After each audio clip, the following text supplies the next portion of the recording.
cannot go in there with this civilian type mindset. It's going to fail you, and you're going to be repeated, come back in 6 months. That's a guarantee, guys. I've been doing this for 7.5 years. I know what I'm talking about. Hey guys, Coach Mitch here. I want to discuss today one of my, I would call it one of my irritants about this CBPO panel and my applicants who come to me. And this concerns some of my returns as well, are people who I talk to for the first time. And so my returns are people who've been through the process by themselves the first time, failed, and now they come to me, they make sure they get through the process and pass, right? So what I see is that a lot of my applicants are good, but they fail the interview. And the reason why I find out very quickly in the first 5 minutes we start interviewing you is that you've got large gaps that you're missing. You don't understand the process. You don't understand the questions coming at you. It's a lot of stuff there where you just are not ready for because you didn't prepare the right way. It happens a lot. It happens much more than you think. This is why the CBPO interview has a 60% fail rate, because people are not preparing for the proper situation, the proper questions, okay? The first one why you guys are failing is always the rambling. The rambling just gets you guys. You guys ramble because you're off key. You don't know what you're talking about. The questions are like nothing you've heard before. And so you're not ready for what's coming your way. And the panel is sitting there impatient. They want you to answer the questions so they can move on. It's a known fact. These people are impatient. They don't want to be there. And here you are rambling around trying to answer a simple question. According to them, it's a simple question, right? And so you can't answer it. Now, all your answers should have 5 points. That's how I teach. It's a 5-point minimum for every answer I ask you, because I know they're going to expect the same thing. Now, the reason why good applicants fail because they have no idea what that means. The 5 points, what do you mean? How's that work? It's a law enforcement interview on a federal level. So you should have some clue about what's coming your way. And that's what they expect you to have, but you don't have. Number 2 is weak communication. So this happens when people get a question they can't answer, and so they go around over here, they go over here, and pretty soon what happens, they lose track of the question in the first place because the communication is weak. If I ask you a question in CBPO, you should be able to answer it without fail, because that's what they want. They want solid, strong communication that pertains to the question only. They don't want you going over here and going over there when they ask you here, but yet you're over here. That's going to cause a big L for you too on that question as well. You cannot afford to have missed questions because they're going to only ask you 4. 4.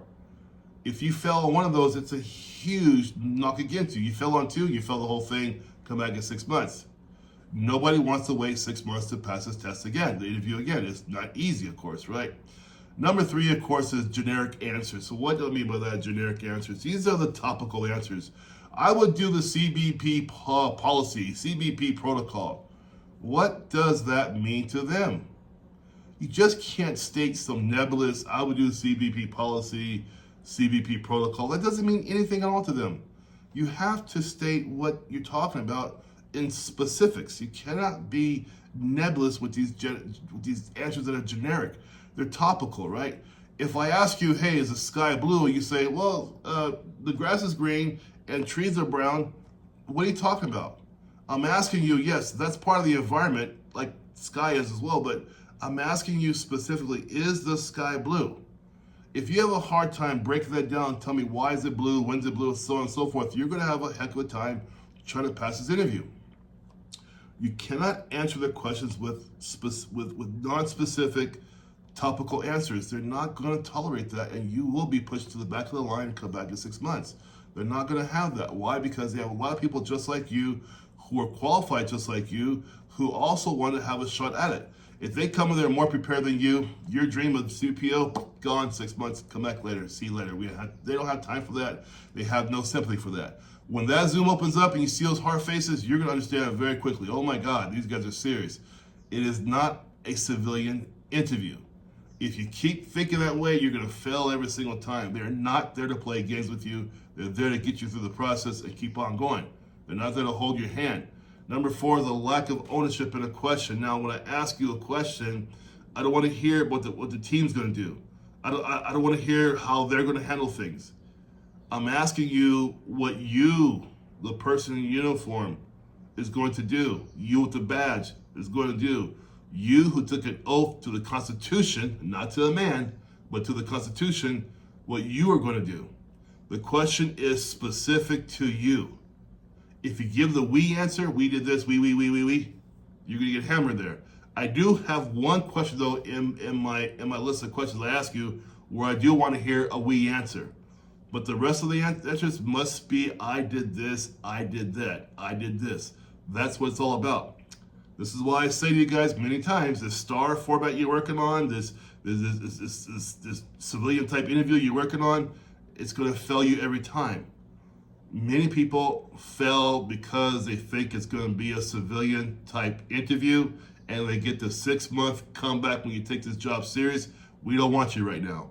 That's how it works. You cannot go in there with this civilian type mindset. It's going to fail you and you're going to be repeated, come back in 6 months. That's a guarantee, guys. I've done this for 7.5 years. I know what I'm talking about, right? Number 5 is poor examples. Examples have to be rehearsed in your head before you go into the interview. Otherwise, you're going to fail. You have to be prepped before you go in. This is what coaching is all about. It gets you ready for these processes, right? This is why I have a 90.4% success rate. I prepare my people before they even walk in the doors, before the Zoom opens up, they're ready to go. This applies for all, FBI, CBP, BP, Secret Service, U.S. Marshals, doesn't matter.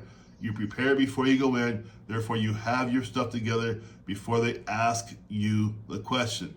Last one is underestimating the panel. Now, this is where people fail all the time. You don't realize when that Zoom opens up, 2 people there, full uniform, badge on, weapon on, hard face. That's what you're looking at. You're not looking at Mr. and Mrs. Rosie at the civilian interview. Oh, how are you, bud? That is not going to happen. These people are serious about their jobs. They're serious about, will you be a good candidate for them? They are deadly serious about what they're doing because their job is very serious. You need to understand that. You walk in there with a civilian type mindset, they know you're not serious. Because in comparison, I'm sorry, but in comparison, a civilian interview is not as serious as a CBP interview. They're 2 different worlds, you know? One is to make money, the civilian side. Other one makes money, but also keeps the country safe. 2 different jobs. If you're going to go in there and underestimate these guys, you might as well get up and walk out or close the Zoom and walk away and say, I'll come back in 6 months. You guys, this is the deal I've run into for the past 7.5 years. This is why I helped out so many people say, you know, thank God I met you first because that would have killed me. And it would have killed them. It would have failed them. I get, most of my clients, I ask the first question, they're shocked. What? No college question, no GPA question, no where will I be in 5 years question? Nobody cares where you're going to be in 5 years. They don't care about your college. They don't care about your education. You have to stop thinking that way for the CBP interview.